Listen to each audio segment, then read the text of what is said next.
Pagkatapos kong in-steam yung natirang karne doon sa kikiam, ayan, pinrito ko muna.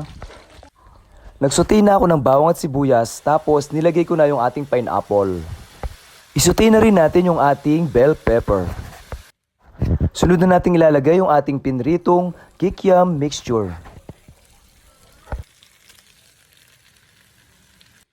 Ngayon, ibuhos na natin yung ating pork stock. Ibuhos na rin natin yung ating pineapple syrup. Season natin ng salt to taste.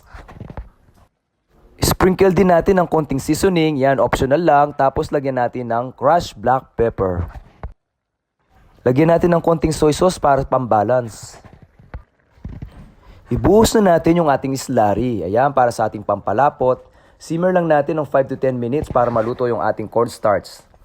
Luto na yung ating kikiam balls na may pinya. Thank you for watching!